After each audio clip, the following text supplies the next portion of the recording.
السلام علیکم دوستوں اور بہنوں اور بھائیوں، آپ کا جو امتحان قریب آتا جا رہا ہے اور محنت میں آپ لگ گئے ہوں گے۔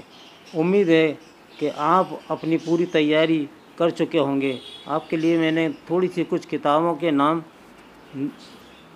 تحریر کیے ہیں، جس میں تحقیق و تنقید اور تذکروں پر اہم کتابوں کے نام ہیں اور ان کے مصنفین کے بھی نام درج کیے ہیں، تو آپ ان کو ایک نظر دیکھ لیجیے گا۔ پہلا ہے تنقیدی نظریات، احتشام حسین مصنف ہیں اس کی۔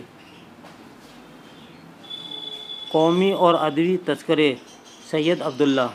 اردو تنقید پر ایک نظر، یہ کتاب کلیم الدین احمد کی ہے۔ نظر اور نظریے، یہ کتاب آل احمد سرور کی ہے۔ مقدمہ شعر و شاعری، الطاف حسین حالی کی ہے۔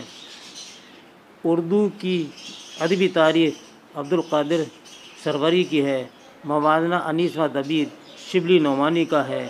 مختصر تاریخ ادب اردو، اعجاز حسین نے لکھی ہے۔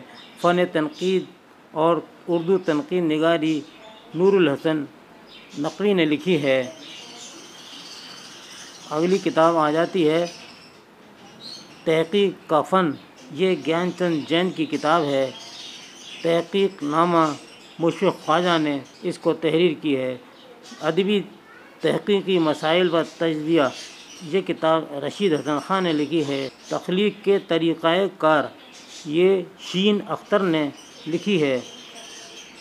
مسرت سے بصیرت تک، یہ کتاب پروفیسر آل احمد سرور نے لکھی ہے۔ تنقیدی جائزے، احتشام حسین کی کتاب ہے۔ تنقیدی افکار، شمس الرحمن فاروقی نے لکھی ہے۔ شاعری کی تنقید، اور یہ ابوالکلام قاسمی کی کتاب ہے۔ تو یہ تھا تحقیق و تنقید اور تذکروں پر اہم کتابوں پر ایک ویڈیو۔ امید ہے آپ اس کو یاد کر لیں گے۔ اس کے ساتھ ہی محمد خورشید خان کو اجازت دیجیے۔ اللہ حافظ۔